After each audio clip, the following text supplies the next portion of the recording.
Good afternoon, everyone. Again, I am Mark Lamont Hill. I'm a professor at Temple University, and I am beyond excited to be here with you all for the fifth week in a row for the Center for Urban Education Summer Education Forum, where we have been talking and thinking deeply about crisis pedagogies.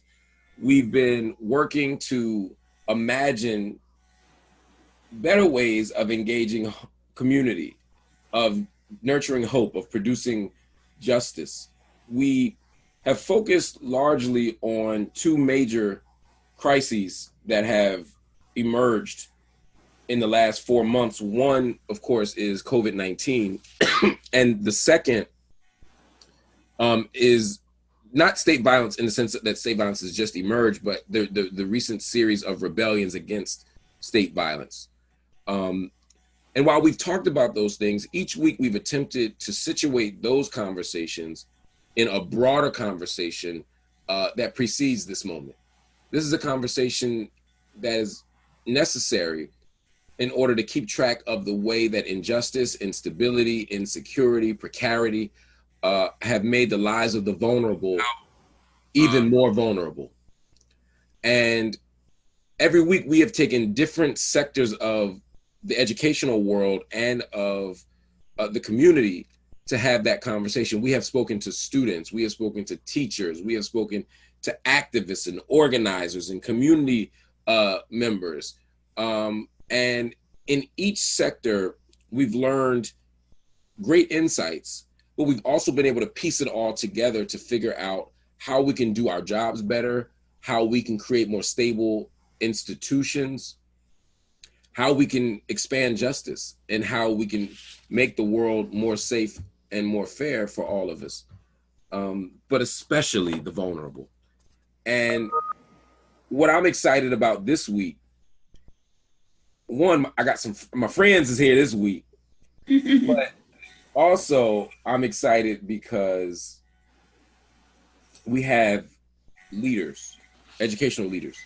Now, of course, everyone who's been in this room with us is a leader, but these are folk who by profession, these are people who by profession train leaders. And these are people who in their practice, like our brother Cecil, are student leaders.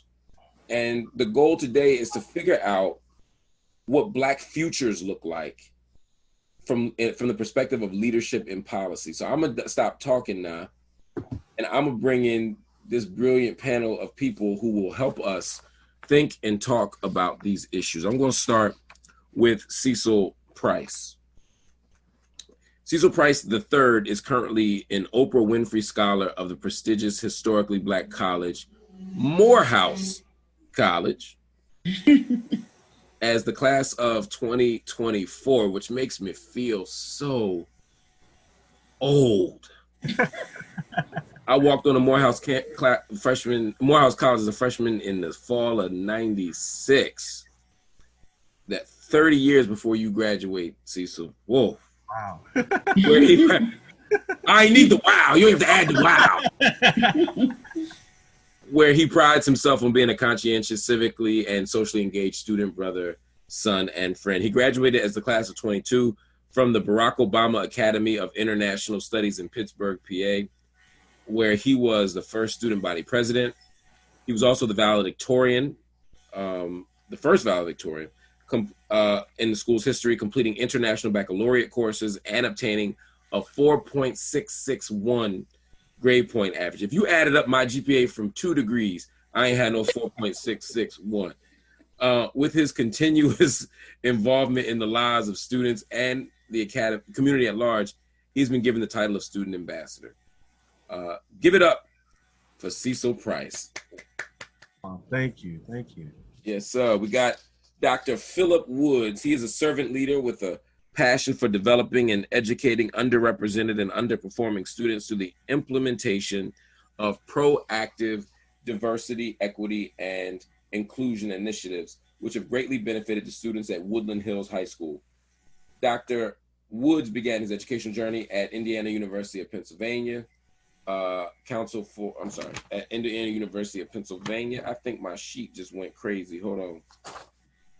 That's why I'm always prepared. Where he earned a BS in elementary education, a master's degree in special education, and a principal cert from Slippery Rock University.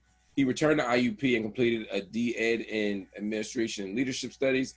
He's a recipient of multiple awards, including the John S. Shropshire Graduate Scholarship for Academic Achievement, the IUP Foundation Doctoral Fellowship Award for Excellence in Teaching and Research, the Carter G. Wood Outstanding Graduate Student Award, and the National Parent Teacher Association Dr. Walt Kelly Leadership Award. And most recently, the Tried Stone Baptist Church, the Tried Stone Baptist, I like that name for a church. You know they preach long. If you're the Tried Stone Baptist Church, y'all don't get out to at least 5 o'clock. Ain't it the truth? Because we got one here.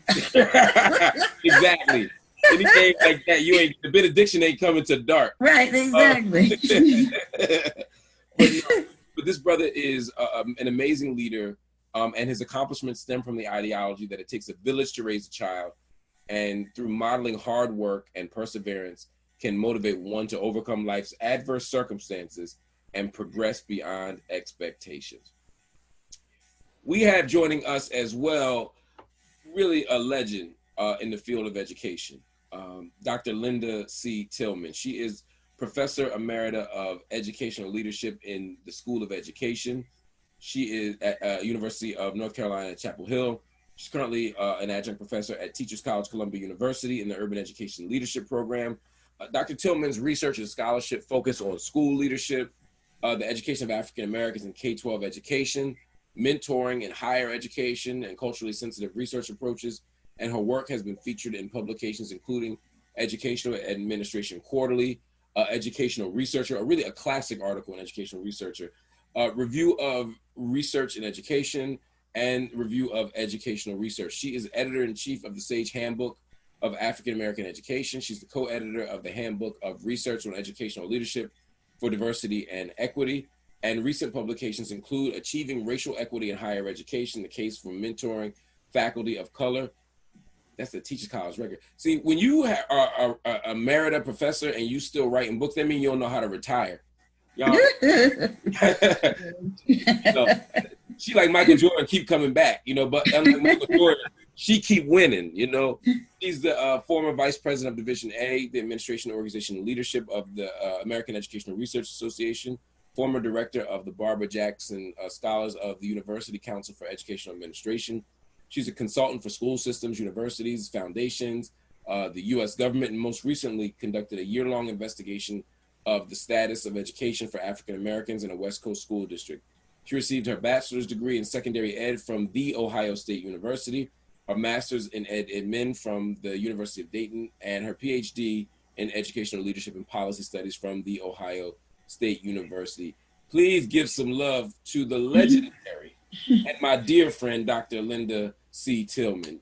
Thank you. Yes, thank you. We got here Dr. Monica D. Lamar. She is an assistant superintendent of 14 K-5 and K-8 schools for the Pittsburgh Public Schools. They got you working. Dr. Lamar served as the principal of Pittsburgh Dilworth Pre-K to 5 in the Pittsburgh Public Schools for 14 years and a principal in PPS for a total of 19 years. During her tenure as principal, Dr. Lamar has successfully led 2 schools to be student-focused with achievement. Additionally, Dr. Lamar attributes her success to the team she has collaborated and coached as the school leader. Dr. Lamar has graduated from Duquesne University from the Interdisciplinary Doctoral Program for Education. Y'all smart. And her completed dissertation is entitled A School for Our Children, a school successfully closing the student achievement gap. Thank you, and give it up for Dr. Monica D. Lamar. Thank you. Hey. Thank you so much. Man, all these doctors. Mine is just honorary, but I'm gonna get my real one messing with y'all. We have up Dr. Muhammad Khalifa. Dr. Muhammad Khalifa is the Robert Beck Endowed Professor at the Department of Organizational Leadership, Policy, and Development at University of Minnesota, Twin Cities. His research examines how urban school leaders enact culturally responsive leadership and anti-oppressive schooling practices. I love that language, anti-oppressive schooling practices. He has written extensively on minoritized student identities in school, how schools can become liberatory spaces for youth, and how schools can begin to recognize and value the ancestral. Excuse me, or my Rona's still acting up just a little bit. To recognize and value the ancestral knowledges in and around schools. In addition to his previous work as an educator in Detroit, he has worked with education ministers in Africa and Asia and has helped them craft educational goals and reforms. He's the author of the top-selling book, Culturally Responsive School Leadership, which is a wonderful, wonderful book on Harvard Ed Press that I've read and taught, and it is a really powerful book. He's co-editor of 3 others. He has developed an advanced online equity audit tool for use in U.S. schools, a researched way to reduce achievement and discipline disparities in school. That's an important point because a whole bunch of people have ideas about how to fix schools, but they're not informed by research. And his are. He's a brilliant scholar, an important leader of leaders and teacher of leaders, and really one of the most significant scholars in this field in the country. Please give it up for Dr. Muhammad Khalifa. Next up, a legend in the making, Dr. Terry N. Watson. She is associate professor of in the Department of Leadership and Human Development at the City College of New York. She is a native of Harlem, and her research examines effective school leadership and is aimed to improve the educational outcomes and life chances of historically excluded and underserved students and families. She is the guest editor for a special issue of the Journal of Education, Administration, and History, titled A Seat at the Table, examining the impact, ingenuity, and leadership practices of Black women and girls in PK to 20 content. I love when Black folk get into these journals and get to edit them, because we don't just add our flavor and our theory and our insight. We also add Black names. I remember back when Carol Lee would have journal articles, every shut eye ain't sleep, every goodbye ain't gone.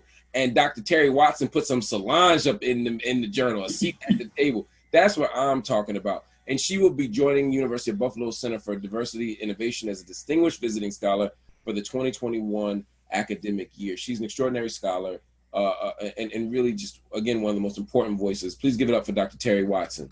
Yay. So we're going to get this thing started, y'all. Y'all all smart and stuff, and y'all have brilliant insights to offer. But before we get to the brilliance that you all have, I'd like to actually begin with where you are in your head and in your hearts. You know, these last 4 or 5 months have been very challenging. The world has been unusually hectic in a world that's always hectic. How are you making sense of what's going on? How are you feeling? And we can start with anybody. Well, I mean, I guess I could start as from the student perspective. You know, graduating from Obama and being a senior as a class of 2020, you know, Obama is a middle school and a high school. So I've been at Obama for 7 years. And to lose a lot of my senior year, a lot of the last months, you know, that happens with prom, that graduation, a lot of senior trips. So, you know, I was disappointed in a sense, but I understood that it was for the safety and the well-being of students, families, faculty, and staff. So, you know, I was being mature about it, being optimistic. And then, you know, because I'm going to my next journey at Morehouse next 4 years, so I was ready to start my next journey. I was in that mindset of a college freshman. So, you know, I was just waiting and waiting to see what Morehouse is going to do for the fall. And in early July, they said that, you know, we're going to have some restrictions. So yes, we'll be on campus in the fall, but you have to have a single dorm. So you have to stay in your dorm room. When you're outside, you have to wear a mask. A lot of the seating areas will be split in half. So, you know, there's a lot of restrictions on being on campus. And then a few weeks later, 2 weeks later, we got the final notice that the whole AUC, so the Atlanta University Center, is going to be closed. So that includes Morehouse College, Spelman College, and also Clark Atlanta University. So, you know, I was mature as a senior, but as an incoming freshman, you know, it's sad. It's disappointing. I was waiting to finally be a man of Morehouse and get that experience and experience NSO and see my Spelman sisters and my Clark cousins and, you know, having that kind of family coming into Morehouse. And when I announced my Morehouse journey back on May 1st, and so many alumni reached out to me, people who graduated 10, 15 years ago, people who graduated just 5 years ago, people who are currently there, they already started reaching out to me as their brothers. So, I'm getting excited. I'm like, okay, cool. I have a family. I'm good. And I'm ready to go. I'm ready to succeed. I'm ready to achieve. But then I got that announcement that will be virtual for the whole fall semester. That kind of hit me a little bit. So, I'm still trying my best to connect with my family over Zoom or over technology basis, but, still having that mature mindset is still sad the same way. Absolutely. Mm-hmm. Dr. Woods. I want to thank the group and the Q for having me on this panel. I've been just trying to stay rested and practice getting some professional development. I lost my great aunt to COVID. My aunt Sadie Crum. Shout out to Sadie Crum, Lemar Terrace, Aliquippa. Yep. Right now we're just in the phase of trying to reopen. Last year when this all started, it was a lot of questions, a lot of uncertainty. There was a lot of things that needed to be worked out. And now that we went through trial and error and try to work through those problems, we kind of got a better idea and a better roadmap of where we need to go. So I've just been trying to be rested, social distance to the max, try to keep my family aware of, how this pandemic is affecting the country and our local community. And again, I got a social media following with over 3,000 people. So I'm constantly getting bombarded with questions, and I'm just trying to be a source of information so that I can help guide the people to where we need to be to get the school started.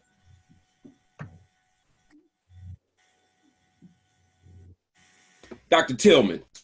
Yes, sir.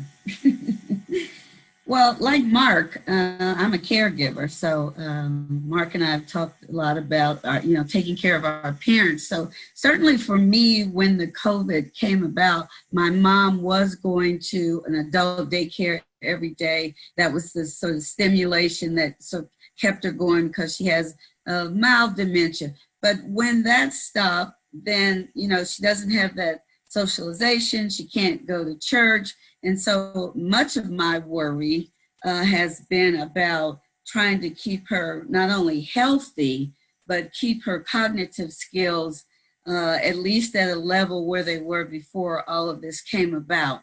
And so I really have been concerned about people who are caregivers, and I know there was a panel on caregiving, and elderly people who might be by themselves and no one can get to them. At the same time, on a personal note, my 26-year-old Black male cousin was murdered in a drive-by last week. And so we have the COVID, we have the racial unrest, and then many families like ours are struggling with the violence, the violence that's just nonsense, these drive-by shootings for no reason. So I think we also need to think about during this time, we got a lot going on, but there are families who are struggling with, sort of things people might not think about, like, caregiving, trying to keep their loved ones safe. If they have children who have special needs, if there's been instances of violence in their family like ours. So that's been, taking up a lot of space in my head and trying not to go bazooka myself. I understand that. Muhammad? Yeah, it's been a flood and a mixed a set of feelings for me, brother, because and to all of you out there, thank you for joining in. Because, Philando Castile, when he was killed, it was about a mile from our house, and every time we would drive by there, I have 3 Black male sons. It was just a re-traumatization every time we would drive by. The mural is still up. That's our exercise route. That's our drive route to the stores and stuff. And then because of that, myself and some Black males over at the University of Minnesota, we have been doing this research on Black male police shootings and the implications for schools of unarmed Black men. And then this happened in the midst of COVID. My youngest son is 6. We were doing all of the lessons at home. So on the one hand, while I see a lot of despair, some pain, a lot of anger, there are also, there's a saying that I live by: with hardship comes ease. So with all of these things, I do see some opportunities. So there's some hope mixed up in there too. Opportunities to recenter, ways of schooling. I know we're going to be talking about this all day, but it does impact how one feels, the hope that we might be able to teach some of our children using some of our own ancestral stuff that we haven't been able to do as forthright and as in a centered way. And then we were out with the protests, I think 6 of the first 7 days too. So with that and the COVID stuff, it's just been it hasn't been it's been actually a roller coaster of emotions for us. So roller coaster sounds right. Monica. So I wanted to start out by saying and just paying tribute to John Lewis. With his funeral occurring, you can't help but pause because this is history that's occurring right now. And so when you ask how I feel, I think the best way to kind of describe it is the stages of grief and loss. I mean, for me, I started out on Friday, March 13th, because although I'm assistant superintendent, I was still leading a school. And it was the last day for professionally seeing my staff, my students, and my family. And for me, education is the work of the heart. So when I can't see those that mean a lot to me and children and my faculty and my staff and even my other principals that I support and work with, can't see them, see their faces really, and touch their hand to see they're okay, that disturbed me. And then you hear on Monday, March 16th, you just couldn't report anywhere. You were in a stay-at-home order. And so that, again, started with the grief. And then started the loss, one that experienced a loss of a kindergarten student due to an accident in the community. So Dr. Tillman, when you talked about losing a 26-year-old nephew and then thinking about losing Aunt Sadie, a great aunt, those things are challenging. And then, you start to isolate because you're like, I have to stay clear of everybody because I want them to be okay, because that's important. And then there's sadness that comes along with all of that, and even a little bit of denial when you're going through the stages. And then going through all of that, hearing 45 speak and everything that he says that comes against everything we know is right and decency and order, problematic. But through all of that, we've become hopeful, because what I think in education is that we are actually poised now to dismantle a system that has not been meant to educate every child, not some children, not those children, but every child. If we work collaboratively and are mindful that this is what we are going to do, not might do, but that we're going to do it. And so that's where I am with the hope through all of my stages of the grief and loss. That's where I am right now today. Sure. It's a lot happening, and it's not just the pandemic. It's the presidency.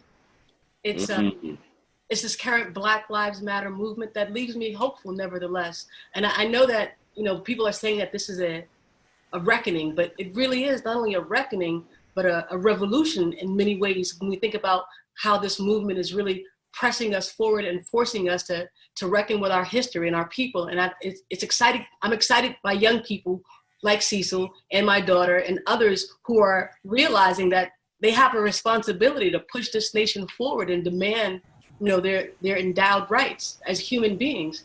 And for me, it's just thinking about, in many ways, Dr. King and about the beloved community and how we can all, create that together, and how this in many ways created a perfect storm for that. And you were going to say? No, please. Yeah, so in the beloved community, King pushes back not only on racism, but on militarism, on capitalism, on materialism. And so this time that we are home with our families, social distancing, in many ways we've come together. Like, I can't tell you how many meals I've had at home, and how much money I saved, and how often I'm checking on neighbors and relatives and elders in my community, and how it has brought us together. And we need to be in community with one another. And this moment has pushed us to that. And hopefully it will become more than a moment. It will be a movement. And this new beginning can be for all of us. And we can see, as Dr. King, hoped for, this beloved community. But it's going to take us. And I think that now many of us have agency, where in the past we were complacent, or we were still kind of looking for the elders. But as our elders pass on, many of us are taking up this charge. So I'm excited about the future and what this reckoning will bring for us. Let's talk about, we're going to talk big picture about that reckoning. The first thing I want to do is go back to March, though, because I think it helps us figuring out where we went right and where we were wrong, helps us make sense of this reckoning. COVID, and Monica began to talk about this, COVID-19 strikes. We, in January, we were told there's a couple cases. We told this is going to be a couple weeks. We told, we were told a lot of stuff. Then by the time March comes, we're overwhelmed as a nation. And like you said, one day, everybody was home. And in Pennsylvania in particular, where a lot of you are, the governor came down and said, look, we're done. And we just wasn't going to work. Do you think, and for each of you, it may be a different context, but the question is, at the level of schools, whether it was your college of education, whether it was the school district, or whether it was the state, did the institutions provide the proper level of support during the crisis? I'm using proper because obviously there are things that were unforeseeable, right, due to leadership. Some things were foreseeable, but given what we could do, given what we had access to, were you supported? Did the districts do all they could? Did the institutions do all they could? And anybody, I want y'all to jump in as you feel fit. I'll start. So I live in Columbus, Ohio, in Columbus Public Schools, where I used to be a teacher and administrator. It's the largest district in Franklin County. And as you say, nobody really know what to do or what should be done. But I think that Columbus definitely led the way for all of the suburban districts in coming up with a plan before they were told they had to shut down. So they had some sort of skeletal kind of plan. Now, Columbus has the most children in poverty, the most children without internet access, without laptops, without food, without this, without that. So not only did they have to come up with a plan for getting the laptops to the children, trying to make sure they had access to internet, they had to come up with a plan for them to eat, to get food, to make sure they were well cared for if they were homeless. So I think the district did the best they could. And as they moved along from March to, really February, from February to yesterday, when they made a decision to not open schools for the first semester, and all of the suburban districts followed their lead, I think they did quite a bit. I don't know that we could say many districts actually know exactly what to do, because the circumstances seem to change all the time. They say this, then they say that, and then they say this, then they say that. And then the governor here will say, oh, yes, you can do this. Now you can't do that. Oh, no, you can do this. Oh, well, you can do that.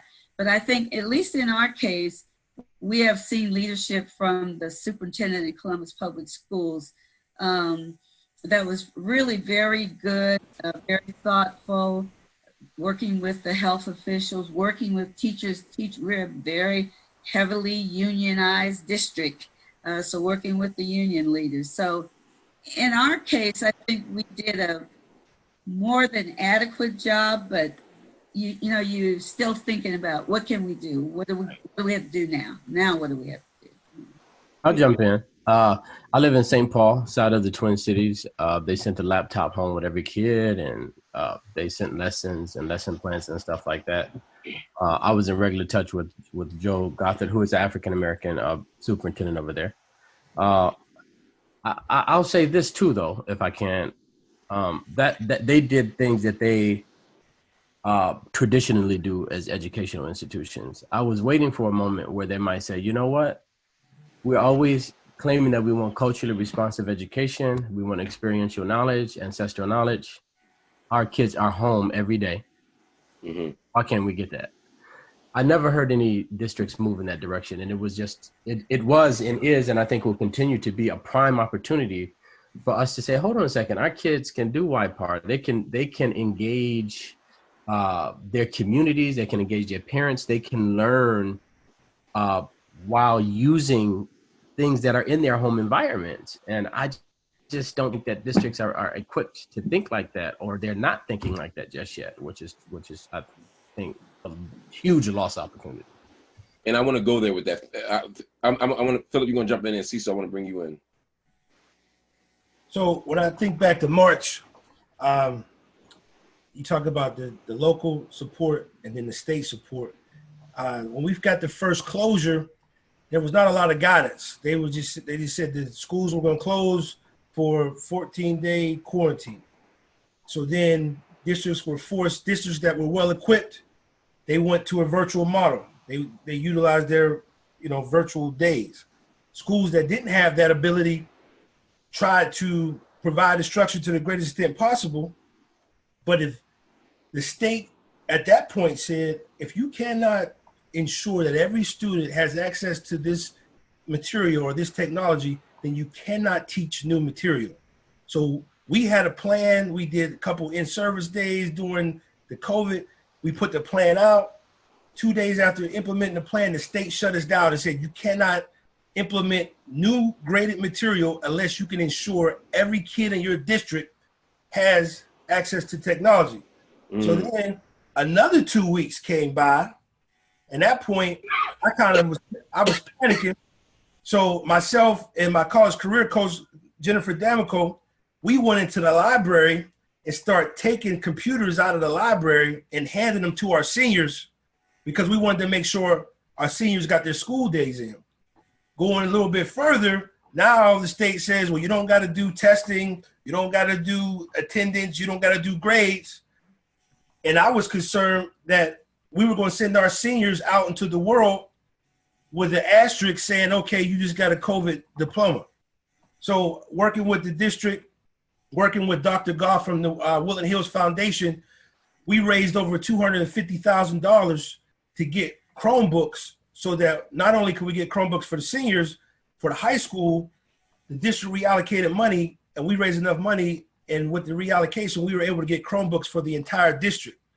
It took a while to get the plan in place, but the original question is, do you feel supported by the state? Did you feel supported by the local district? In the beginning, nobody knew what was going on. So we would put a plan in place, and like Dr. Tillman said, a week or two later, the state would come out with some directive. But meanwhile, while we were in our plan, they weren't telling us nothing. So we were literally flying blind.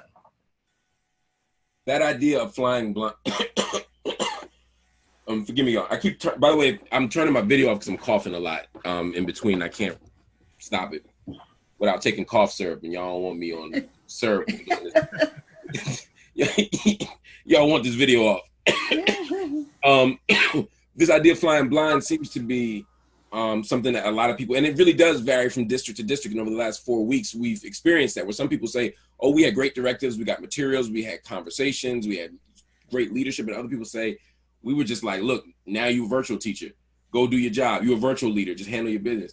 And that distinction, I think, speaks a lot to both the power of particular leadership, but also resources and access and some of these structural things. As a student, Cecil, how did you experience it? I mean, how did you experience the pandemic, the shutdown? How did it happen for you? Yes, sir. So, I like the way you used your word proper. It's like, it's a very delicate word, because, the situation was different for everyone. And, in regards to Pittsburgh Public Schools, we got the announcement March 13th, and March 13th, we had a half day. So we heard as soon as we left school, and we didn't really start education until a month after. So, many of us, we were just sitting at home and waiting for some kind of directive. And I know some people are kind of mad at the fact that we started so late, but I'm happy we started late because they didn't act on impulse. And if you act on impulse, then, a lot of things could have gone really wrong. The directors could have gone really wrong. The communication could have gone really wrong. So, this situation was new for everyone. Everyone was trying to learn how to properly educate their students. And I like how PPS, they took that month to organize. So they made sure the seniors got the necessary technology first, so they were able to graduate. And then as soon as seniors got the information, so they start to go down. So juniors, sophomores, freshmen, and everyone else. And then if they didn't have technology, they had workbooks to work from. And then also, aside from education, they had food work sites. So everyone at different schools who are close to you were able to get food. Because, some students, they rely on the breakfast, they rely on the lunch, and rely on the after school programs to provide lunch. So, to have open work sites for food, that is one of the most important things that involves education. And, having new platforms like Microsoft Teams that PPS had, it took time for educators to learn the technology, because if most of our educators are a little older, so it takes some more time to learn new platforms. So watch out now. But, I'm just being real, but it's like, it took time for them to learn and then teach us. So for us to have a whole different type of learning environment, I'm happy they took the time to learn it so they can teach us as well. That's important. And we often have students on the panel, and it's never a token a thing here. Dr. Elon Dancy has been very mindful of saying that we need to have student perspectives, precisely so, because sometimes when you talk about leadership, sometimes what we think is happening and how students are experiencing what's happening are two very different things. And oftentimes what top-down leadership is experiencing, or I'm sorry, leadership at the very top is experiencing, is very different than how schools-based administrators are dealing with it, and how teachers are experiencing it. And so having these conversations is so important. Monica, I want to bring you in for that reason right now. Talk to me about how you were experiencing at that level, at the level of the school and et cetera. Well, I think that Dr. Woods talked about flying blindly, and that's a very accurate picture. And so the other picture I'll bring into the space is a large steamboat. Districts are very much like large steamboats, and the only way to try to change them is through a lot of power and a lot of effort. And so we had to basically change the trajectory of how we were operating, and to make sure we addressed those mandates that were coming down to us. And they were coming down to us differently at different times. They were not the same. It wasn't like, this is everything you need to know. It was, we got this for 14 days. And then you think about it, for 14 days, we were like, okay, well, we might go back to school. There was a belief by many that we might go back, that this was not going to be as a pandemic had occurred in 1918. I mean, we haven't had a pandemic in the United States because why? We were so advanced. And we were also, as United States people, arrogant enough to think that it wasn't going to happen to us. So we were not prepared. We didn't have masks, we didn't have gloves, we didn't have anything. And then you think about not only did we have to feed children, but we had to also find some children. Not everybody has the basics, have a telephone to call. Everyone's like, go online. Well, what happens when I can't go online? We had to prepare for every child. So when you're thinking about that, you're thinking about a very large steamboat and trying to change it, we had to change. And I love Cecil's delicate way of describing the age of many educators of this time. If you think about the educators, I remember I went to college with a word processor. Cecil, you know nothing about that. Many of you on this panel know. Many of you have binders. He knows nothing about that. That's how we went to school. So we had to really change how we were doing things. And the time that we also had built-in time off. So we, use criticism, but there were spring breaks sprinkled in the middle of it. Negotiations and being able to have conversations to get everybody on board when not everybody was on the same page. You never have a conversation and everybody's on different pages. We really experienced that. So that's why I said now we're poised. We now have to see what we have to do, because we didn't see it before because we weren't prepared for it. No one had experienced it in a very, very long time. Terry. Yeah, so, I'm in New York City, and I must say, the governor stepped up in many ways. And as you know, our schools are under mayoral control. And so while there was a bit of uncertainty as to how long the school closures would be, once we knew that it was for the remainder of the year, I know personally that principals are going from door to door, from student to student, giving out Chromebooks with hotspots, and that many schools became food sensors that not only fed students, but they fed the community. That was really important. Also, because there's so many essential workers in New York City, there was still learning going on in, very smaller spaces for those families that children had to be home alone. So they created pods, if you will, but it was for these workers, for their children rather, and they had food and they had childcare. And I must say, my nephew is in New York City's public schools. So not only did he receive a Chromebook with a hotspot, but the teacher personally called every day checking in. One of his teachers called daily checking in, just asking not only him, but asking his mother, how are you? Do you need anything? What can we do? And that was really inspiring in many ways. And then I know of some older students who actually were out protesting the Black Lives Matter movement, the death of Breonna Taylor, Sandra Bland, what happened with George Floyd on May 25th. Like, our students literally went out into the streets during the pandemic demanding justice, demanding that the police agents leave their school communities. So again, in this time of reckoning, I must say that New York City stood up in a real way, and our governor was transparent. He gave daily briefings, and he let us know in real time what was happening with the schools. And while he and the mayor bumped heads, I must say that individual principals and school leaders really stood up. They stood up for their students. They stood up for their communities. They kept, food was available for any who needed it in the community. Transportation, of course, buses and trains became free for those who had to travel the city.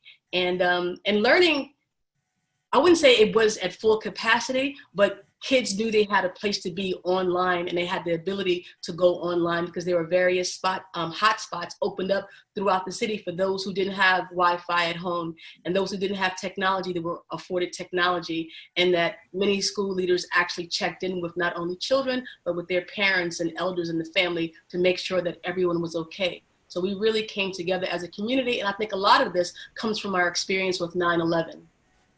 Yeah, I think. Can I add something? Hey, jump on in, yeah.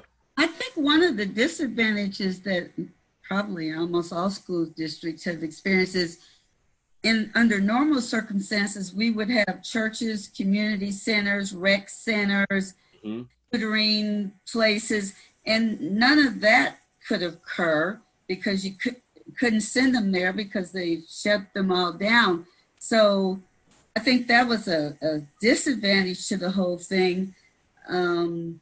Suppose you are when I taught, I think this is still the case, you have many parents who are not themselves have the education to help their children with these lessons. So these kids, at least in the Franklin County area, they go to all of these rec centers, community centers, churches, all these places where they get tutoring.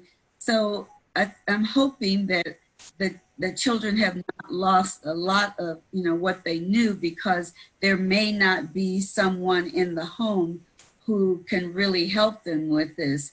I've not heard of any instances where the rec centers and the community centers have set up Zoom sessions, but I would hope that's something that could be done, because that's what churches, community centers, and rec centers are supposed to do in terms of helping children, and particularly in these high poverty school districts like the one that I'm in. Can I chime in? Because Dr. Tillman and Dr. Watson, you all are just, you speak in my language, because what would it look like if we were able to retain this moment and extend this moment, and not, because when the state stepped in, as Brown and Linda, you're an expert in this, when they stepped in, then a lot of these things that you're talking about disappeared. The strong state apparatus sort of supplanted all of that. What would it look like, though, if we did retain that and we did say, okay, going forward, we'll take care of ourselves. We don't have to rely on the state to feed us. We don't have to rely on the state to educate us in every aspect. We don't have to rely, when we need extra help, we can provide that for ourselves, that type of self-determination that we had, that even out of Jim Crow that we had. We're talking about Black futures, right? So what would it look like? I don't know if we can go in that. I think if you read, I think it must be led by the young. I think that they have the ingenuity and the creativity to do things that we have yet to do yet. And that's where the imagination comes in. And because we look at the past, we look at what we did, but we don't see far too often what we can do with technology, with space, with time. Like again, in New York City, young people were marching. They were actually out there with their masks on, demanding justice for Black and brown lives. They were demanding that the police, once schools do open, that they leave their schools. They were demanding for integrated schools and equitable outcomes. So during this crisis, we were still screaming for freedom in real ways. And these movements were led by young people. And that was the beautiful part of it. And so I want to pivot a little bit because I want to make sure we have time to get to the what does the future look like, and I want us to talk a little bit about this activism and what these forms of resistance look like. I want to talk a little bit more. I want to get a little bit of a better sense before we do that of two things. The first thing is, how did your jobs change over the course of this, right? Because you are leaders, you train leaders. What shifted, right? You got, because part of what happens is, again, everything's virtual, everything's online, but there was no preparation plan that was implemented and delivered, right? It's teaching online is not taking your classroom and then turning on Zoom and doing everything you did in your classroom on Zoom, right? At the level of pedagogy, at the level of leadership, at the level of organization, at the level of need, it's different. When you give out these computers, which are important, there's a very big difference between having a full laptop with all the capabilities of word processing, of being able to do advanced apps, and simply having what many districts gave out, which essentially were web browsers, which weren't that different than an iPhone in terms of their power, in some ways less powerful. New York, and you bring up a great point with New York, where there were hotspots and there's a lot of access in New York to Wi-Fi, but some people were in areas where access to strong Wi-Fi was limited. It's hard to do Zoom when you don't have powerful Wi-Fi. And while in some districts, even here in Philadelphia, getting the Chromebook took months. Some people didn't get Chromebooks to May. Some people didn't get Chromebooks to June. And so, while cell phone usage is like in the 90s and smartphone saturation is in the 80s now in the United States, for some people, that's the only internet access. So if mom is at work, and in urban districts, mama is a frontline, she's an essential worker. So she's working, say, at Target, ringing people up. That is the internet. And so there's all these different levels of access, which makes everybody's job challenging.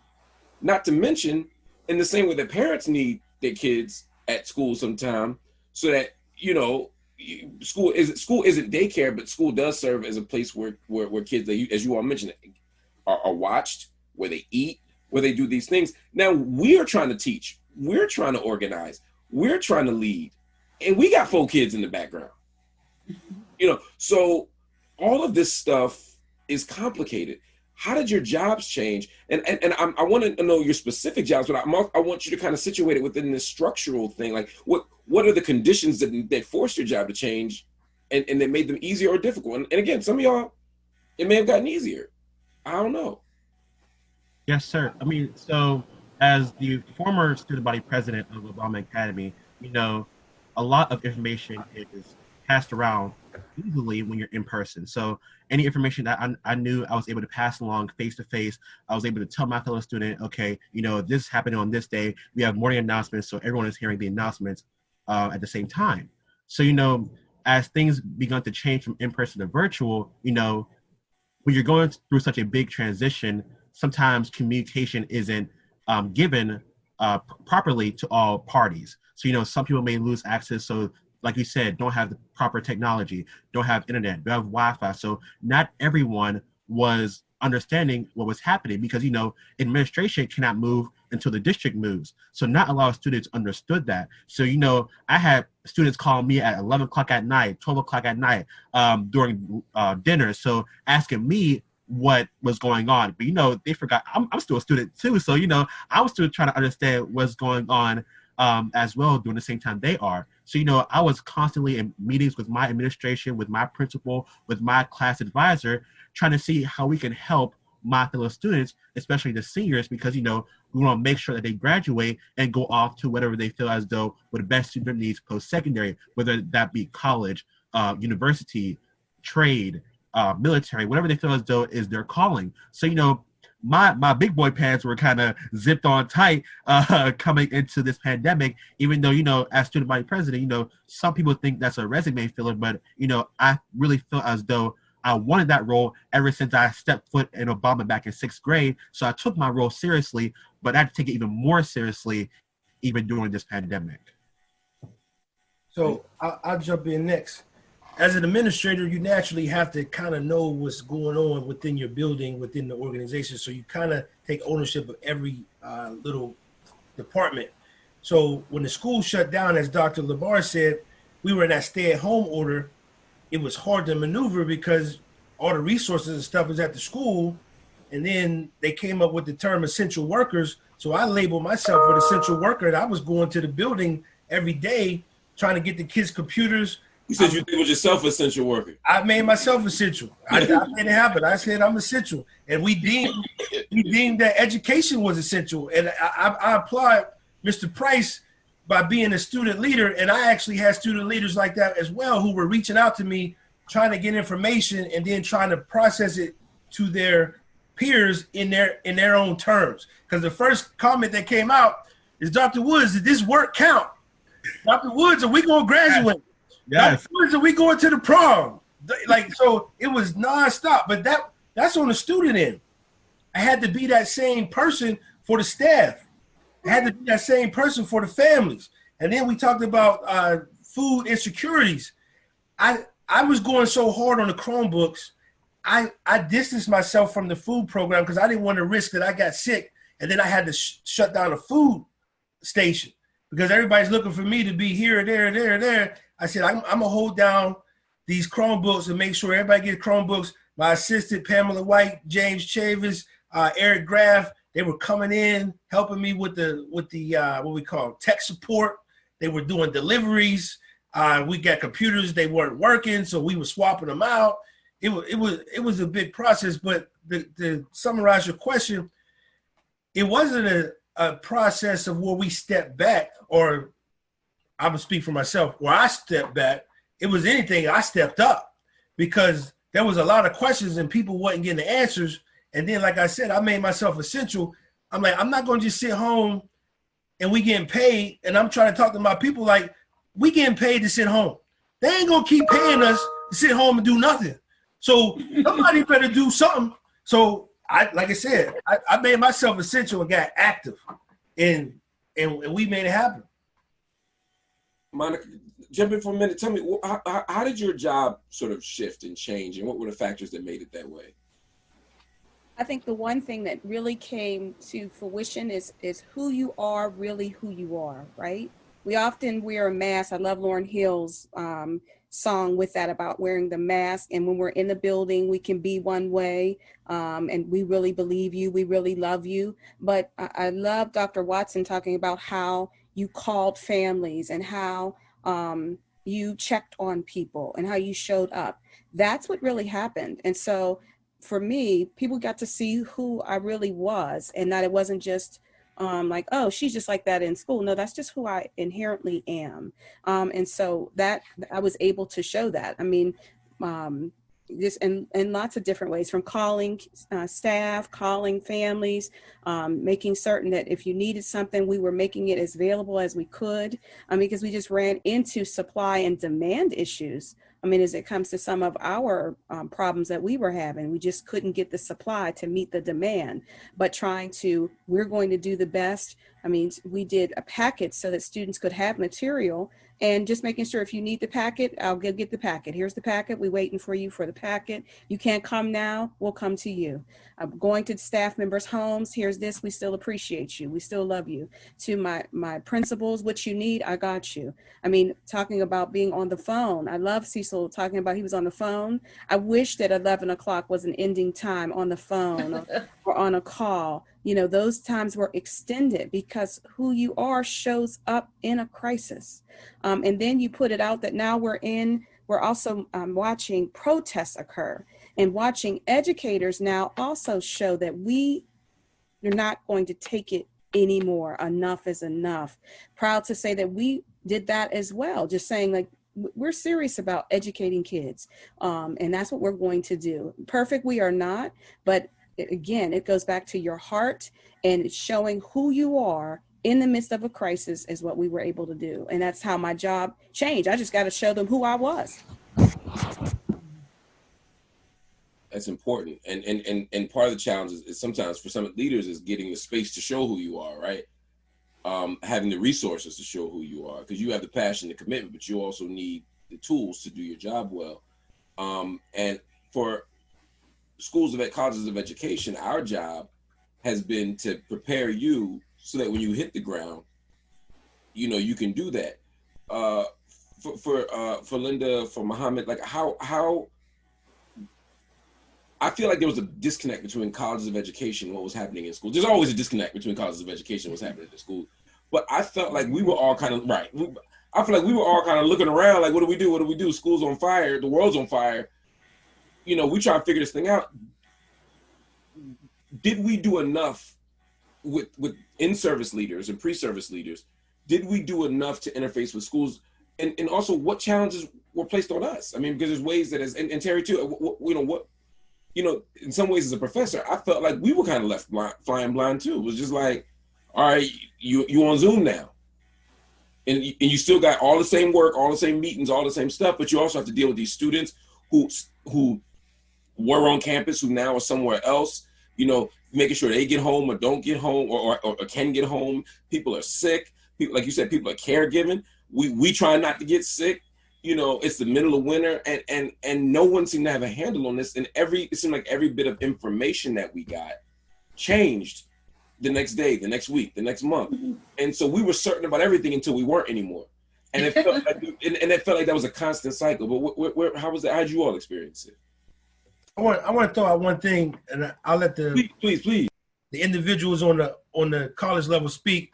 One thing I found out about COVID, whether you're talking about professional or even some of my personal people, it accentuated your characteristics. If you was good, you stepped up and was great. If you was bad, it got bad and it was ugly. So COVID definitely brought out what was really in people. And talking about that leadership role, there's some people that were looked at as leaders that failed. And there was people that was looked at as leaders who were supposed to be delegating and supporting that disappeared. And the excuse was, we got a stay-at-home order. Again, make yourself essential. But I'll pass it to the next one on that one. I'm writing that down too, that make yourself essential. Hey. Well, I wasn't teaching this. Claim it and own it, right? I wasn't teaching this semester, so I fortunately didn't have to. I mean, got the emails and I tried to keep track of everything that was going on, you know, at Teachers College. And as you say, one day is this, one day is that, and the next day is this, and the next week is that, and the next week is that.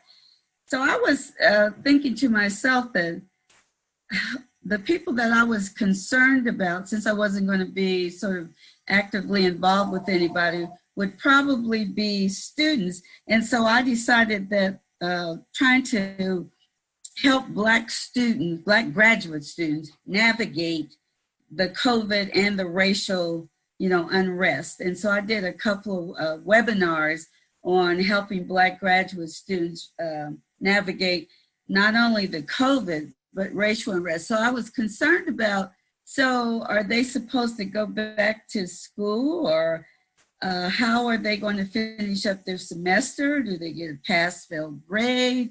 What if they're in the middle of proposal writing? Is anybody helping them to get through all the, particularly their PhD students, how are they getting through all these steps that they have to get through? Is anyone communicating with them? And what I found out was they were really worried because nobody was talking to them about, well, I was supposed to take comps. Now am I going to still take comps? I'm supposed to write a proposal. Am I still going to write a proposal? So forth and so on. And then on the other end of that, I was concerned about them being asked to be on every diversity, inclusion, equity, committee there is, and then letting their studies drop, and then their own emotional health and physical health suffering because they're trying to answer questions for white people who white people should be able to answer themselves. And so I was encouraging them to stay focused on their studies and not get too hung up in all of these committees and what's going on the outside, that they had to be protecting themselves as well. Although many of them, you know, do teach in school, so they did have questions about what are they going to do if in the next year they would still be doing Zoom. So I still got a lot of that, but my focus was mostly on them, whether they would be back on campus or not, and what would happen would they be safe? Would they be in dorm rooms? Would they this? Would they that? So even though I wasn't teaching, I thought that sort of trying to reach out to Black graduate students and trying to understand what their frustrations and concerns were. And many of the same things we're talking about, those are the things. But of course, you know, they have deadlines, they have proposals, they have this, they have that. But they were concerned that no one was talking to them about how they were going to still accomplish what was required without the help. Yeah. Right. Y'all want to jump in? You want to jump in, or I can pivot to the next thing? I just had one more point, because it goes back to how our job changed. The use of technology to do the job and execute it well, and having to learn it, really impacted, let me speak local and myself, me. And so I had to spend a lot of time just really trying to learn everything that was needed so that I could do my job. So I spent a great deal of time. If I wasn't on a professional learning session, then I was participating on YouTube University. And boy, can you learn things on YouTube. That was just not my generation of learning. And so I had to really, when you talk about pivot, I had to pivot and make that change. And so, I mean, you think about when I was in college, we did Blackboard as one way of communication. The way that things have changed now, I think, shows implication for future requirements out of our universities and our onboarding at district level, that the use of technology to be able to execute learning is critical. And so now I don't want to go back.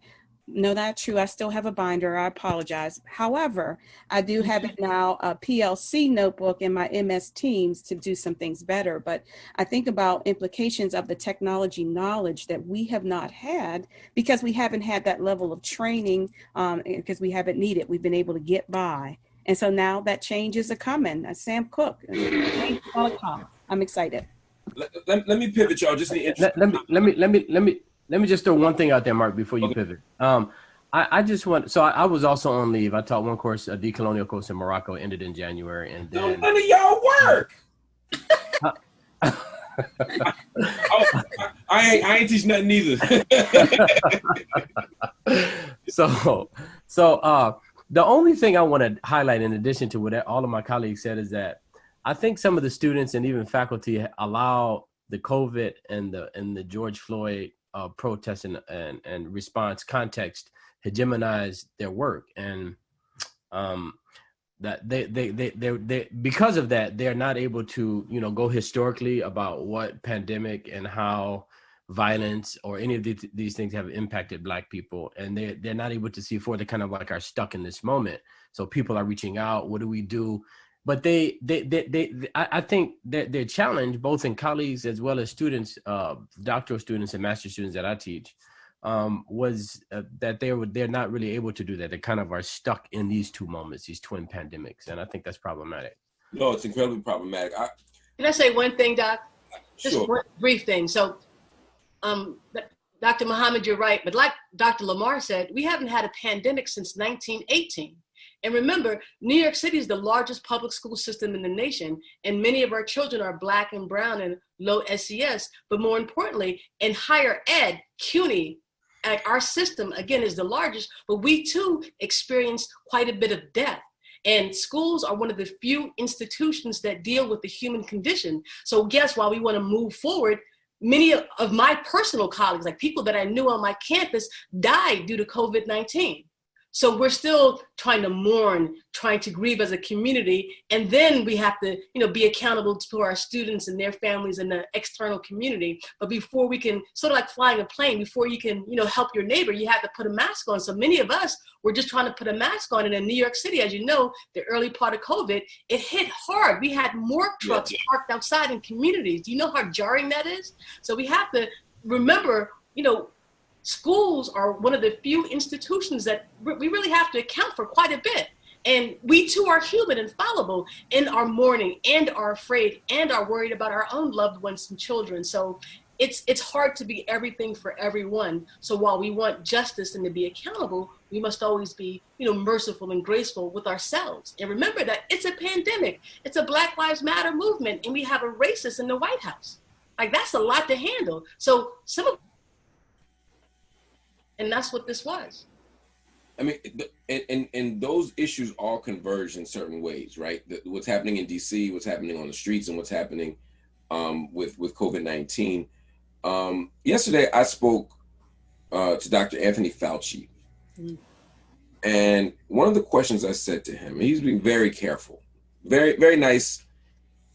He tries not to be political. He tries to just be a scientist, And I said to him, I interviewed him, and I said, given everything you said to me for the last half hour about danger, about mitigation, about social distance, about young people being reckless and carrying, COVID, not having symptoms, but then bringing it back to older folk who do have the symptoms, how can we open school?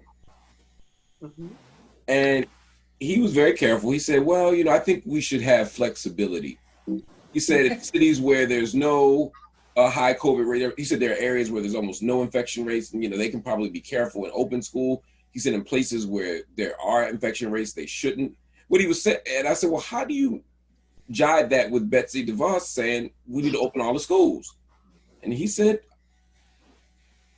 he just smiled and said, we need flexibility. What I heard him say was, she tripping, but I ain't trying to get into this mess. Right. How do we make sense of the current push from the White House, to your point, to open schools against the backdrop of, as Dr. Fauci told me, not approaching wave 2, but we've been so messy in getting to a reasonable baseline, we still in the thick of the first wave. So when you hear that they're trying to open schools in places like Pittsburgh, in places like New York, in places like Philadelphia, in places like Miami, where we're getting tens of thousands of infections every day, in Georgia, in Atlanta, in Dallas. When you hear this, how do you respond? How do you think about it? Well, I read somewhere where the quote was, if the meeting to reopen the school is virtual, then maybe we shouldn't be talking about reopening the school. If we can't come together in the same place and have a conversation about the school, then how are we going to talk about opening the school? And then the other thing is, I'm trying to not be political, but everything coming out of that White House is goes in one direction, and then when the fallout happens, they moonwalking, they backtracking and changing up their rhetoric. So the local leaders and the local people in charge got to do what's best for their community. Yes, there's some places that don't got a high infection rate. What are they doing good? How do they maintain that? Do they want to put themselves in a position to where now they become a hot spot? Like Dr. Watson said, New York was banging for a while. They was off the charts. They got it under control, and then now we're having these flare-ups everywhere else. So the local administrators, the local community leaders got to advocate what's best for their community, in short. Well, I think if I'm in Columbus, Ohio, we just got the notice a few minutes ago, the numbers have gone up tremendously again. So we've been in 3 weeks now. We were doing pretty good. It's flat. They said it was flattening. And then all of a sudden, every day for the last 3 weeks, the numbers have gone up by 200, up by 300, up by. So that ought to tell you that they're going up sort of based on people congregating. So the bars or restaurants or wherever it is they're going. And if you put children, I was a high school teacher. You can't get these kids to stay apart from each other in a hall, take the hat off, don't talk. I mean, it's a high school. So how are you going to make them stay apart from each other, wear their mask? Wear the mask, right. They won't even take your hat off, wear their mask, and all the things that they're used to doing.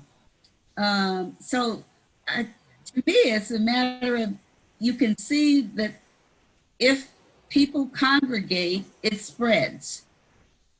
We've already seen that in sports. I'm praying that we're going to have some kind of basketball, because I'm going to have my TV on. I want to see it. Exactly. And Linda, people congregate. And to your point, Linda, when we think about our family structures in our community, how many of our children got grandmamas raising them? So it's exactly.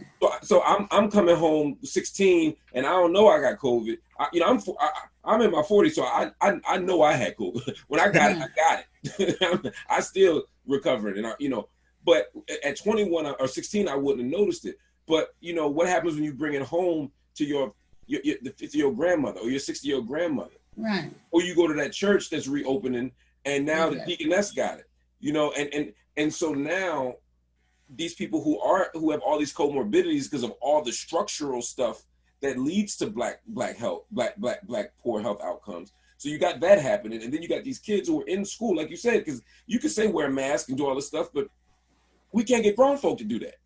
Right. We can't get grown folk to do that. And then you got a whole movement of people, of white folk, I guess they need something to be oppressed about. So they're saying that their freedom and liberty is tied to not wearing a mask and being able to sit at a bar with each other.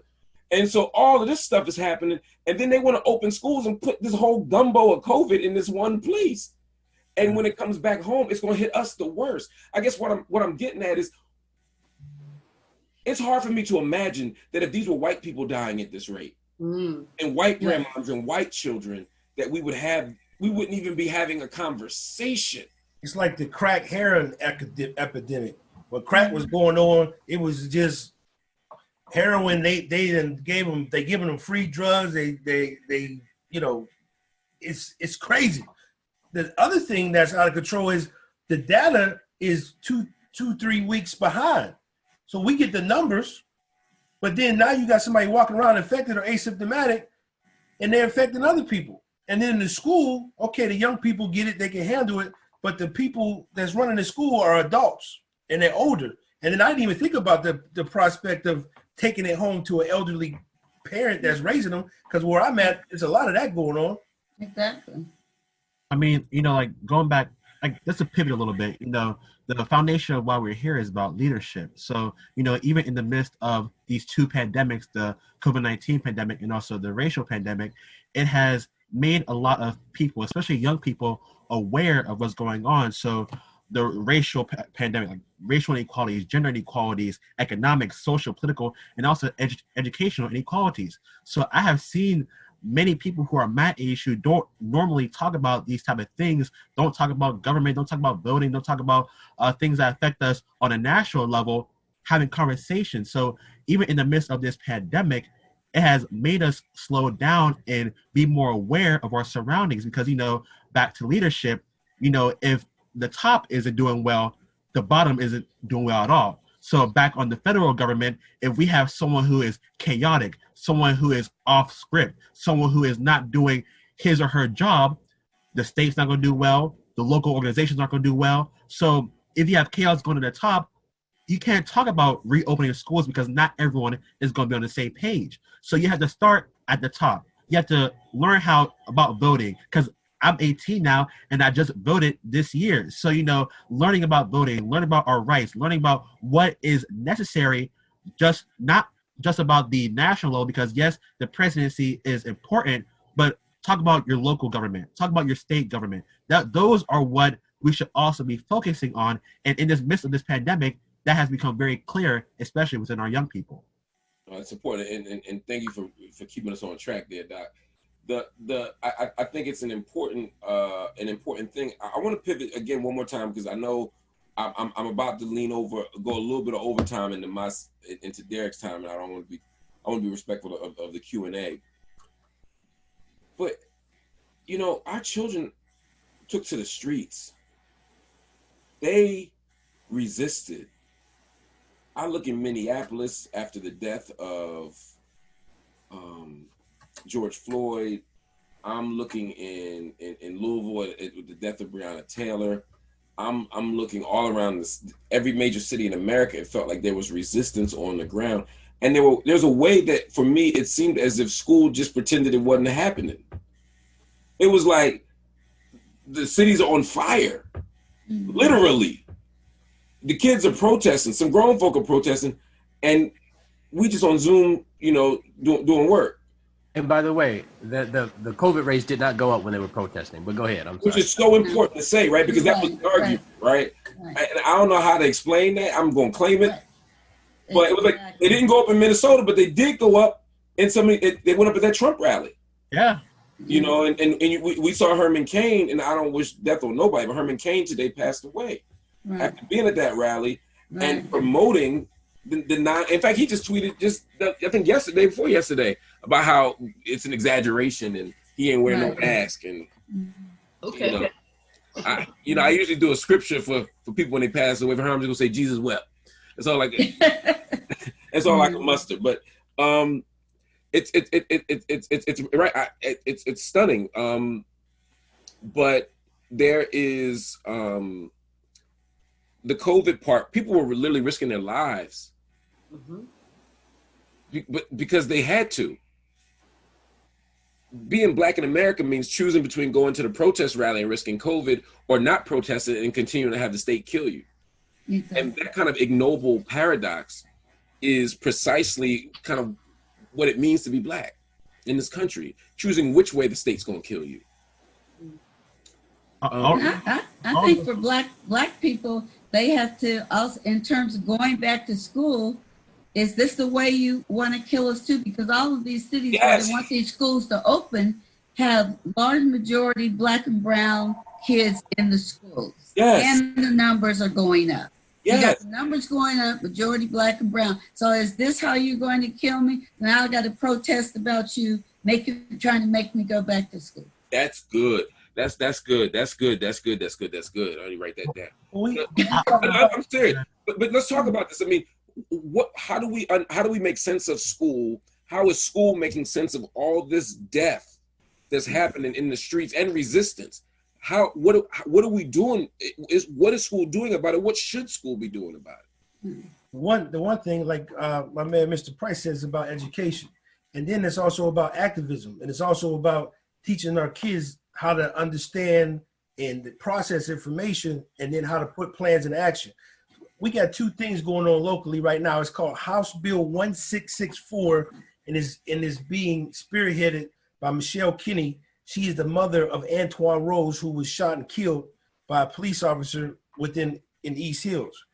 So we had a group, our Black Student Union, rallied around that. There's another young lady, where her son was killed at University of Duquesne, and she's going through a hunger strike right now. And she's basically requesting that Duquesne release and be transparent about the situation. So in one breath, it's summertime. So we thinking, okay, our kids is out rallying, they are advocating, it's summer, it's a break. But all that's coming back to school when we get back, whether it's August, whether it's December. The other young lady I wanted to shout out, her name is Daniel Brown, and she's on a strike on Freedom Corner, and she's basically doing a hunger strike until the University of Duquesne gives her the information to find out what happened to her son. So these type of activism projects are going on. We want social justice. We want to be treated equally. You know what I'm saying? So you tell us we're equal, but then we get murdered or we get kneeled on, and then they just want to change the page and change the subject. We just want to be treated fair. We just want the same justice that is being distributed amongst others, if you will. Yeah, historically speaking, schools for Black people have never led the Black community. They have followed the Black community. I think it's an opportunity for us to get back to a moment where, especially leaders see, Yeah, I know I got some teacher ed friends who might disagree with me, but to my reading of history, educational leaders are the most colonizing employees in organizations because they are the ones that have to enforce authority and hierarchies in educational institutions. And this is a moment I've been pushing every leader that I can get my hands on. You need to find out what communities need, and you need to advocate for what's out there and what they need. And they have not really embraced this moment. They're trying to, I think, get their arms around it. I think they're moving in that direction. More people have reached out now than ever before, but this is that moment, and it's not going to be here forever. This moment is when white folks recognize that they've given too much, in the same way that Trump was elected after Obama. Then that moment will close. So, right now is the time, I think, to push leaders to go to embrace whatever their communities need. And I'll say one more thing. And look, I've had family members pass away from coronavirus. Detroit got hit bad too. I'm not making light of that. But Black people have never been afraid to go into schools, even when their lives were on the line. I mean, we all know what this has been the history of Blacks entering education. Again, I'm not making light of coronavirus. It's very tragic. But if the schools were liberatory, and if the schools did represent them, and if the schools were worth fighting for, they would be in schools. It would not be a problem for Black people to go, because that is an extension of their communities and their liberation. Right. You know what's part of me, brother? I just want to mention, do you all know of Jamal Bowman? Yeah. He was the middle school principal from the Bronx, 16th district. And based on what he was experiencing as a parent, as a teacher, as a school leader, he actually ran for Congress and recently won. So educational leaders can be a force. We are not all complacent. And I would say that Black folks in particular have advocated the most for our rights. And we have gone against the system, pushing back, challenging it. And he's a prime example of what's happening now. Like, he recently won in real time. So that leaves me hopeful for the future, knowing that schools can be liberatory spaces. And it does start with leadership, but we do have leaders who are courageous, who are putting themselves, their careers, their tenure on the line and fighting for their people. Because as Black people, we belong to our people. We have to say that. So when I'm doing this work, I'm talking about Black people specifically. It's not mutually exclusive, but I must make clear that I am here for Black people, because if I'm not, then who will be?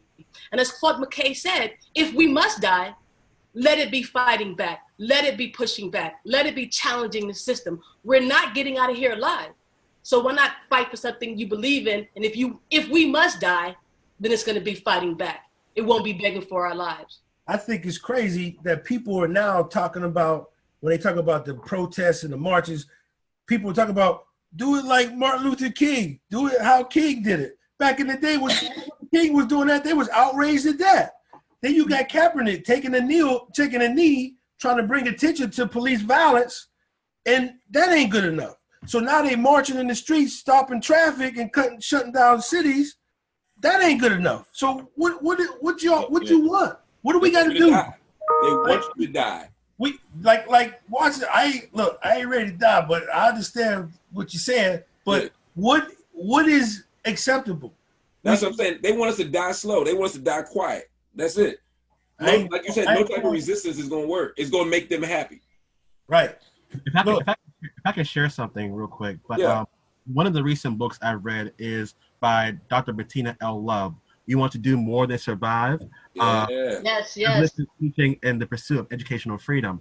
And one of the things that she talks about clearly is that no matter what race you are, Black, white, what ethnicity, if you're Asian, Mexican, whatever, you have to be an abolitionist educator. You have to understand that this curriculum, this education was not built for us. It was built for white males, not white females, not women at all, not women of color, not people of color. It was meant for white males. So if you're not being an abolitionist educator or teacher to help us pursue educational freedom, then we cannot have those talks. But we need those kind of sensitive conversations. We need transparent conversations. This society is very sensitive, but that sensitivity is what is limiting our reach, is limiting our leadership capabilities. We are spoon feeding these children and trying to kind of go behind the bush and, I'm gonna give you this sugar-coated kind of ideal of what race and racism is. And that's not how you properly teach a student. And that's what we need to do going on and beyond moving forward. All right. Derek, I want to bring you in here to be part of the Q&A so you can do your thing, sir. Thank you very much, Dr. Hill. Good afternoon, everybody. I appreciate you all being here. I want to pivot to some of our questions and comments, and I appreciate the energy that we've given thus far. I'm going to ask, just because we're limited on time, just for a couple of responses to a few questions, and then we will try to get through as many as we can. Some of our audience members are talking about the history of Black people in education. And it brought me back to thinking about the history of freed people. Prior to the Civil War and soon thereafter, Black people were setting up clandestine spaces and places for our people to be educated, even under the threat of death. And so this whole notion of resistance and creation is really a part of the Black experience, which then supported the creation of public school for all of Americans. And so I just want to go back, if we didn't have that push way back when, we would not even have this model of public school that we have right now. So I wanted to bring that context back. And so if you think about this, it's in the book, Freed People. It's about our struggle early in education. And so what I want to do is, as you all think about public school, and it was mentioned, Brother Muhammad, you said that there are things that we're missing from our ancestral ways. If you could talk about, some of the viewers are saying, what are some of those specifics about our ancestral ways that, A, if they are to be reinvigorated, where does that take place?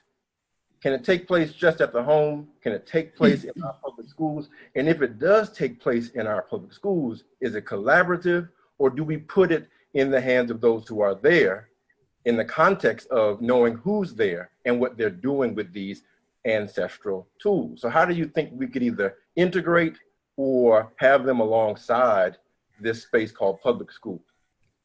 Yeah, I do think that we can do it collaboratively. So it's funny you mentioned that term. That term collaborative, or the collective, is actually one of the hallmarks of ancestral knowledge. It's also intergenerational, like Professor Watson is saying, that it has to come from young people. It can't be knowledge transfer going from older people to younger people. It has to go up, and it has to be a dialogue, because folks who are entrenched and have power are not going to just say, okay, young people can completely lead me either, right? It has to be this kind of discourse. And so then comes the second part of your question, which is, can it happen in schools? So I think that communities have to lead schools in this work. I think also that we have to be careful about exoticization. We have to be careful about appropriation, like schools picking it up, and all of a sudden you have, peace circles or something. Now you've taken something from indigenous people, you don't have any connection to that knowledge, and now you just have appropriated it in school, and it's not working well for you. No surprise, right? So I think that there are ways that scholars have talked about that people within schools can go learn from communities and go honor the communities in appropriate ways, as well as they bring that knowledge into school spaces. And there are other experts. There are other experts on this call who know about this as well. Absolutely. Anybody want to jump in before we move to the next question? On that point, I wrote, this big article just about that, about how Black people form their own schools based in the communities, based in the churches. There's a community effort to educate Black children, starting with the Tuskegee School. So going back even that far to educate kids. But I think what's going to happen today, what needs to happen today is people have got to stop being competitive. We have to come at this work collectively, and everybody doesn't have to agree on every point, but we need to come to the work of one mind. We see what is happening to us now, what has happened to us. This is the time for these churches, these community centers, these organizations, these grassroots to come together in their communities. None of us needs to get any particular glory. Dr. Lamar? Be a community effort to educate our children. If we want to educate our children, then we need to start doing it. Dr. Tillman, I could not agree more. I think part of us not being prepared is that we become too individualistic. I got mine, and right? Yeah. And if one child doesn't have in the state of Pennsylvania, then that impacts all of us collectively. Exactly. And we have to collectively begin to come together. We can't have all our agendas and then wonder why kids aren't learning, right? Because somebody's not going to learn if we do not get that thing together. So we could be a force in these schools if we would go into these schools and try to help them change what they do. Well, I think the other collectively, and it's long, hard work. It's not we go in there the first year and then we're not there anymore. And how to sustain that work is what is really important. Yeah. Right. Trying to think about how you sustain the work. Many of you have either been lauded for the work that you have done as leaders and as administrators, and I think that is an appropriate point of beginning to illuminate your work. But how do you take that light and you shine it on systems? How do you take what you've done and systematize it? How do you talk about the ways that you communicate, the ways that you make sure that learning is from the community, with the community, and for the community? How do you do what you have done that is exemplar and turn that into something that can be standardized, particularly to speaking to the power structure, whether it be university, whether it be school board, or whether it be your colleagues who may not be doing what you're doing? How do you flash that light on them and move from novelty to necessity being systematized? One thing that we've done in Woodland Hills is because we're comprised of several different districts. So when I took over, I definitely took on the stance that I wanted the community to be a part of the school. And we would have alumni who were doing well come in and speak to the kids. Mm-hmm. Alumni that will allow us, we would do field trips and go to their work sites to learn more about the profession. We would, when we did the food pantry or the food distribution, a lot of local leaders reached out to us and wanted to be sites because we were so spread out that we needed to have satellite sites in all the different areas so that we weren't missing some of our students. You definitely got to be willing to reach out to those individuals who are willing to work with you. And then you got to sit and be transparent and listen to the people that don't want to work with you and figure out how we can work so we can take care of the kids. Because, you know, there's history that, as they say, where the skeletons are, et cetera. You got to put all that stuff aside and you got to do what's best for the kids. And that's something that we've done, put a strategic effort since coming to my district. Let me ask this question here. I'm thinking about how many of the challenges with which Black and Brown, particularly those who are under-resourced, have dealt with have always been present. And now that we've got this light shining on this disparity in resources, how do you take a conversation like what you mentioned, Dr. Woods, but this is to anybody? We're seeing the amount of supplies come in. We're seeing people step up. How do you pivot the conversation and say, if you can do this during a pandemic, imagine if this type of support were there, particularly when Black and Brown people are already living at the margins. So if it's needed now, what could happen if it were sustained beyond this moment of crisis, or get to understand that was a moment of crisis before the crisis? You know, one of the things that I've been working on, Doc, is the formation of a beloved community. So when Mark read my bio earlier, I'm headed off to the university at Buffalo, and part of my charge there for this upcoming school year will be to leverage the university's resources to help people in the surrounding community. As you know, many universities are enclosed in urban spaces, at least in the northeastern section of the United States. So me in New York City, what I've done at CUNY and now at SUNY will be working with the community, the external community, to use the university's resources to improve their educational outcomes and life chances, because universities are gold mines. Mm-hmm. They have technology, the resources, the people, the funding to do great things. But for us, we have to literally demand a seat at the table, a piece of the pie, if you will. So part of what I'll be doing is working with the community to assess what it is they need, like asking them, what can they, like, here's what the university has. What can we do with these resources to help you in real and meaningful ways?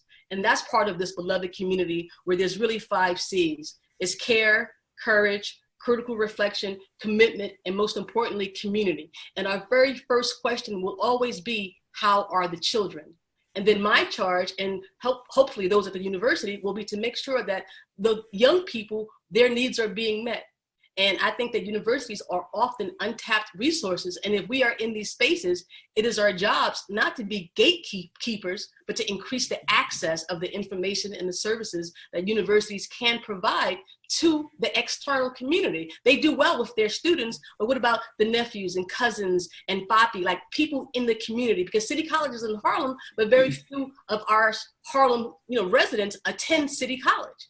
So it's not meeting the needs of the people that it should. We are not meeting the needs of the city in a real and meaningful way. And that's what I think as scholars of color, we need to do. We need to demand we give it back to our people and not just those in the classroom.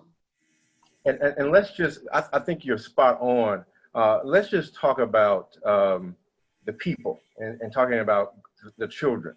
We're often thinking about the people and the children, particularly in the Black community, in very specific ways.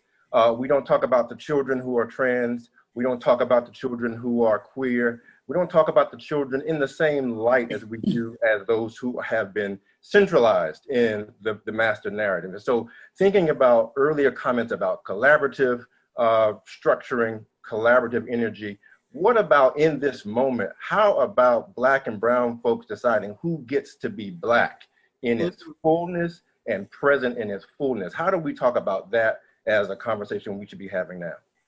I wanted to go back on the last one, and then I'll try to touch on this one. The state is not fair in how it distributes the funds, right?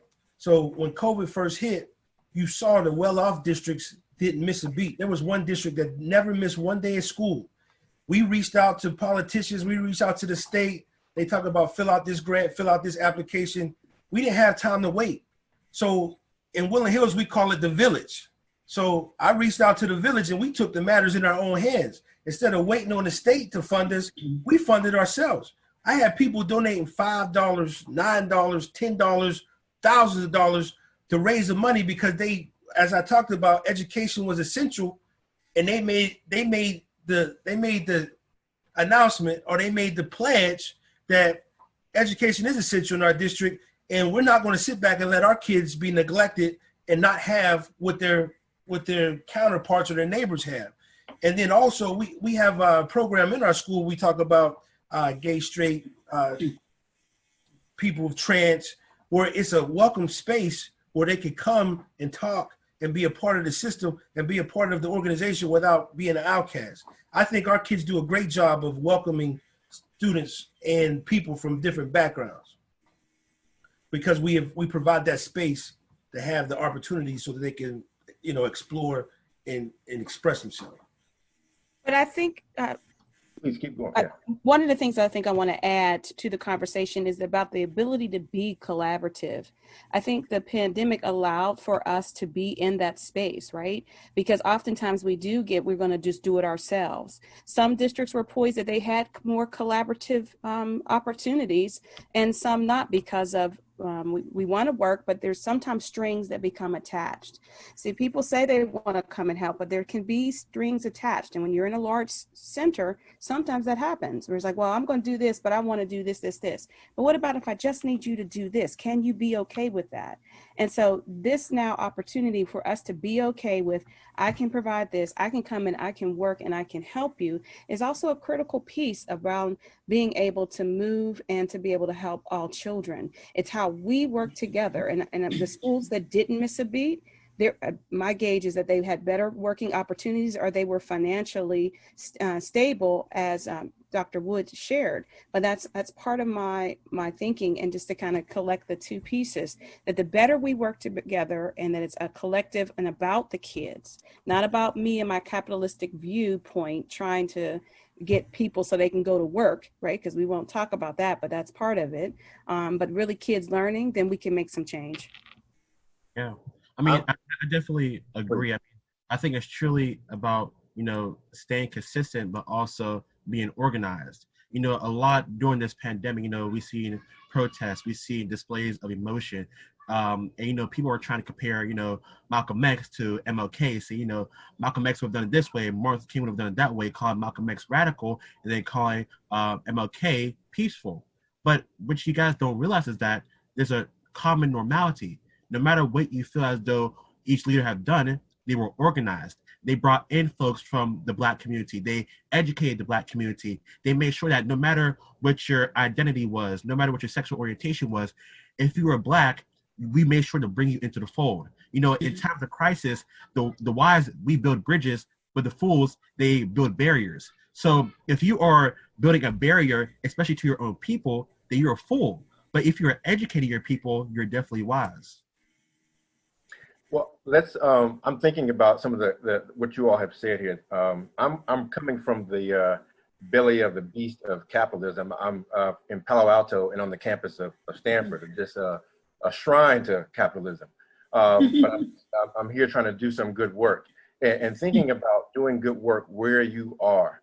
Some of our not panelists, but our attendees are discussing a last night meeting where Dr. Lamar and among others read about 141 requests from parents that were 90% asking to delay the start for at least 9 weeks, and another probably 10% who did say, because they're at either SciTech or Kappa, that in-person instruction would be better for them. So thinking about hearing the needs of the least of those, incorporating the needs of the few, but we don't want to compare pain, but maybe less, but it's still a need that's being expressed. So how would you all respond? I know the board will vote soon about parents who are saying, hey, maybe the delay in wearing masks at the national level has slowed us down from our return from this pandemic. And maybe if the schools are to open too quickly, rather than wait the 9 weeks, are we doing the same thing that the country is doing by starting in-person school? I mean, I think we had that that same question here in Columbus. Was the numbers are going up. We see them continually to go up. So why would we sort of jeopardize, the health of children and teachers and any staff people to do that? Because the numbers are still going up. So if they're still going up, what's the point of you going? So at first the district was going to do 2 days of in-person, 3 days online. High school students were not going back at all. And then the health department consulted with the Board of Education and said, we don't think you should do this at all. And so that's ended up what happened is they went with the information from the Board of Health, what they were saying about the possibilities because the numbers continued to spike.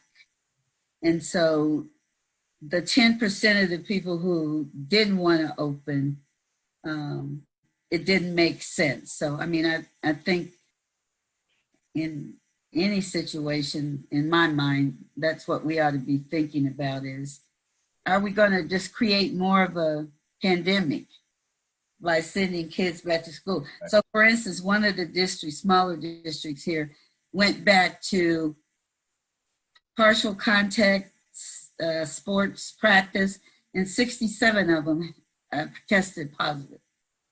Wow. And then they had to shut it down again. So, yeah. Well, I want to before we pivot, because we're coming close to the end. I'm the son of two educators, two activists, Bill and Johnny Heck. Mom integrated Mercer, dad integrated Bradley University. And so thinking about today's memorial in particular for Representative John Lewis, and he talks about the need for us and encourages us to get into good trouble. And I want to ask you all, as my closing, what kind of radical good trouble are you willing or have been willing to get into?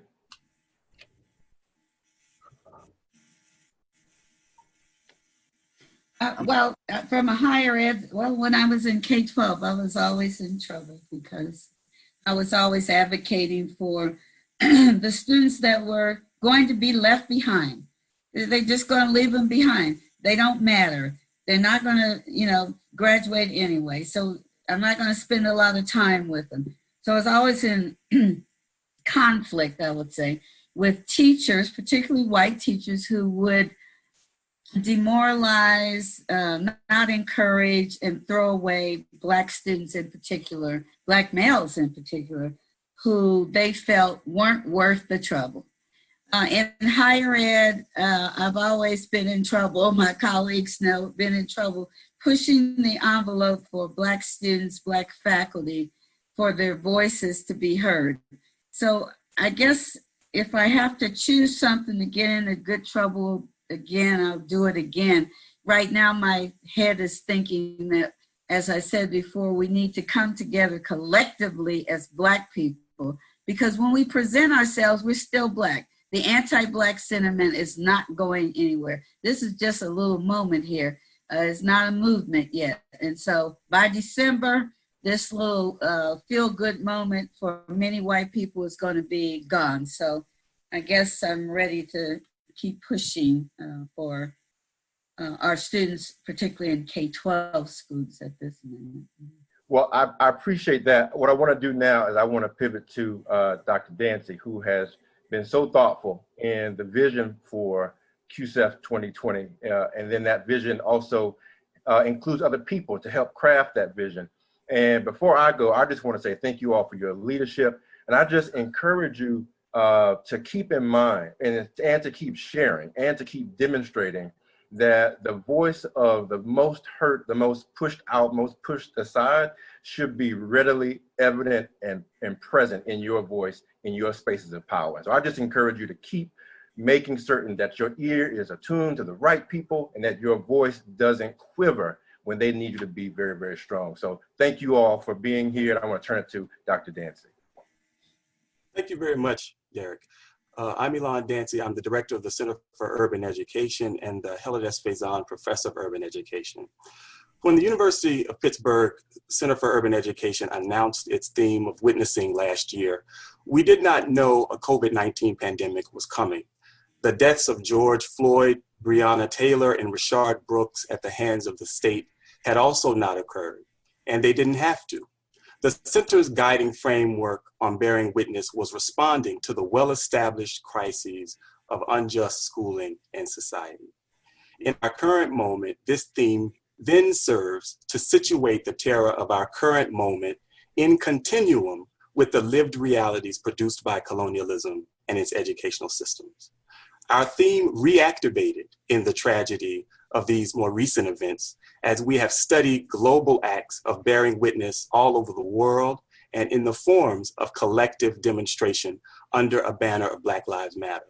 I hope that it is clear how we have continued our theme through this year's CUSEF, Crisis Pedagogies, Communities, Education, and the Public Good.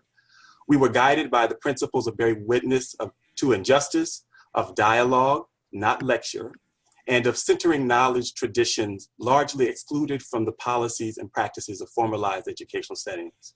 Each dialogue has been scribed by at least 2 center group of scholars, and from here we look forward to theming across the conversations, contextualizing these in scholarship on education and power, and sharing them with our forum registrants. So please keep an eye out for a follow-up email from us with recommendations, readings, and other resources.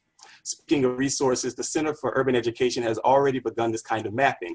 Go to our website and click resources to access local programs and offerings in Pittsburgh, teaching supports for caregivers and employed teachers, and webinars, articles, and more. You may have also learned about the Pitt Ed Justice Collective, a 3-year working group that I have the pleasure of co-leading with Dr. Valerie Kinlock, our supportive Renee and Richard Goldman Dean of the School of Education. Join us as we endeavor to work together, collectively contributing to a future that is more equitable, engaging, and justice directed. You can find more information on the Pitt School of Education website, as well as an email address to contact us. The Center for Urban Education team cannot do QCEF alone. We thank Pitt Technology, Verbit Captioning, and our ASL interpreters for their services. And we are particularly grateful to Fantasy Zellers and Bounce Limited for producing this year's QCEF event. We thank our sharp and thoughtful audience engagement facilitator, Derek Heck, who is a visiting student scholar in Center for Urban Education, and our moderator, Dr. Mark Lamont Hill, whose frameworks deepened our learning and whose tenacity and grace in caring for this conversation, despite fighting COVID-19, personalized the pandemic. I'm grateful to my colleagues, our faculty, students, and staff in the Center for Urban Education for their collective wisdom and lift of this year's forum. We're grateful to our panelists, our youth, our caregivers, teachers, professionals, faith leaders, public health experts, and nonprofit leaders. You may notice this year's forum attempted to center some of the most marginalized voices first, beginning with youth, and also including youth on every panel and in every conversation. Each dialogue is asking us, by what principles will we act? By what commitments? By what logics? With whom and how? Finally, thank you for participating in our learning community this year. We could not do this without your engagement. As we depart, may we remember, as this week's panelists noted, the purpose of education is not about rank and prestige, hoarding resources, individualism, and the methods for preserving these aims. Education must be internalized in the self and for the benefit of the collective. Education as a practice of freedom, Bell Hooks writes, is teaching in a way such that anyone can learn. Know that our follow-up to this forum and our programming this academic year will seek to map coordinates toward this future. Thank you again for joining us this year, and back to you, Mark. Thanks again.